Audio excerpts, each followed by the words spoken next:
नमस्कार माऊली, जय हरी. जय हरी. तर जय हरी माऊली. मित्रांनो, आनंदाची गोष्ट सांगायची अशी आहे की आमचं कोंडी गाव, आमच्या कोंडी गावात आज जवळजवळ 8 दिवस झालं. आजचं म्हणजे आज काल्याचं कीर्तन 8वा दिवस आहे. तर मित्रांनो, आमच्या कोंडी गावामध्ये एक असं सोहळा असं आयोजन केलेलं आहे की कुठला सोहळा तर संत तुकाराम महाराज, जगद्गुरु संत श्रेष्ठ तुकाराम महाराज यांना वैकुंठाला जाऊन 375 वर्ष पूर्ण झाली. तर त्यानिमित्त सलग 1 वर्ष आमच्या कोंडी गावामध्ये रामायण पारायण आणि ग्रंथाचं वाचन आणि कीर्तन, महिन्याला कीर्तन आणि रोज सकाळी अनेक वेगवेगळ्या प्रकारच्या ग्रंथांचं वाचन देखील करण्यात आलं सलग 1 वर्ष.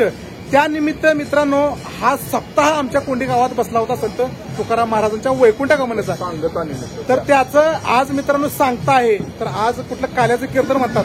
तर त्याचं नियोजन बघा, आमच्या इथं बंधू आहेत, इथं आमच्या गावात गावकरी मंडळी आहेत. तर मला सांगा, ह्याचं नियोजन कसं काय 8 दिवस झालं, काय चालू आहे? नियोजन दररोज 1 जणाची पंगत बर त्यांनी आणून मटेरियल द्यायचं, आचार्य वगैरे लावलेले आहेत. बर आणि कमीत कमी 700-800 लोकांचं साठी रोज महाप्रसाद बनतो, जेवण रोज संध्याकाळी. आणि सकाळी पारायणला नाश्ता असतो, तो नाश्ता बी वैयक्तिक प्रत्येक जण आणून देतो, प्रत्येकाचं ठरलंय. आणि दिनक्रम सकाळपासून पारायण वगैरे, परत संध्याकाळी कीर्तन झाल्यानंतर जेवणाची व्यवस्था आहे. आता 700-800 लोकांना रोज डेली जेवणाची व्यवस्था आहे. आजचं काय नियोजन, आपण किती जणांचं नियोजन? आज कमीत कमी 1,500च्या पुढे लोक जेवतील, 1,500-2,000 लोक जेवतील, एवढं महाप्रसादाचं सर्व गावकऱ्यांच्या वतीनं चालू आहे आजचा कार्यक्रम. कोंडी ग्रामस्थांच्या वतीनं आजचा कार्यक्रम चालू आहे. हे स्वयंपाकाचा समजा म्हणजे मित्रांनो, 7 दिवस प्रत्येकाने वाटून घेतलेला होता. सकाळचा नाश्ता असेल, जेवणाचं नियोजन असेल, ते कुठल्याही प्रकारची कमतरता नाही मित्रांनो. 800 ते 1,000 लोकसंख्या रोज महाप्रसादाचं भोजन म्हणजे करून जात होते, इथं महाप्रसादाचा आस्वाद घेत होते. तर आजच्या दिवसाला लोकसंख्या जास्त येईल. तर आमच्या कोंडी गावातलीच नाही मित्रांनो, तर पंचक्रोशीतील लोक ह्या भजनाचा, कीर्तनाचा रोज नियोजन आणि त्याचा आस्वाद घेत आहेत मित्रांनो. तर आज देखील आपल्या इथं बघायचं मागे चालू आहे. तुम्ही बघताय की स्वयंपाकाची तयारी चालू आहे. आता थोड्याच वेळात कीर्तनाचं सुरुवात बी होणार आहे. तर आता तुम्ही इथं बघितलं मित्रांनो की अख्ख्या गावातून आमच्या ग्रंथाचे, जे तुकाराम महाराजांचे जे ग्रंथ होते त्याचं नगर प्रदक्षिणा म्हणून मिरवणूक, नगर प्रदक्षिणा, भव्य दिव्य अशी प्रदक्षिणा अख्ख्या कोंडी गावातून मिरवण्यात आलेलं आहे. तुकाराम महाराजांचे ग्रंथ आमच्या महिला वर्ग असतील, पुरुष वर्ग असतील, वृद्ध असतील, बाल असतील, ते मित्रांनो आमचं कोंडी गाव हे पूर्ण धार्मिक आहे बरं का.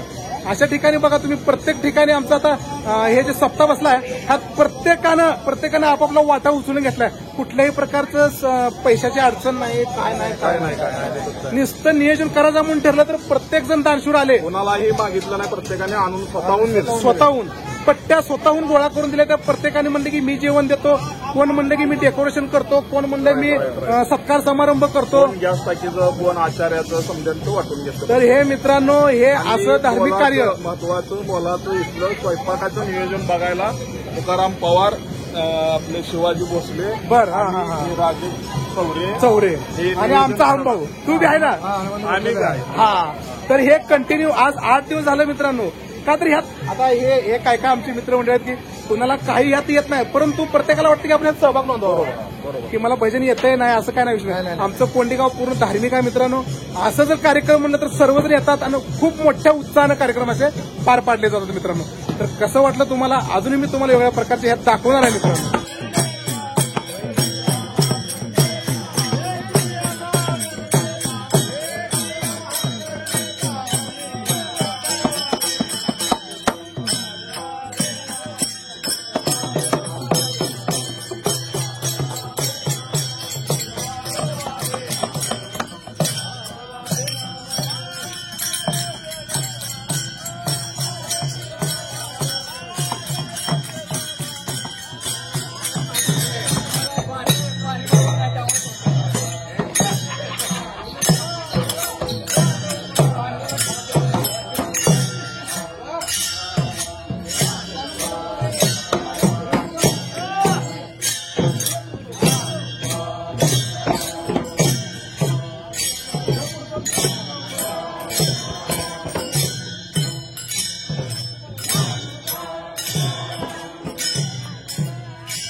करा हो.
पदवर करा मशी चालू लागते ती पाणी पण करून खाली आहे पाणी हात मला इथल्यामुळे सगळी गर्दी व्हायला लागली.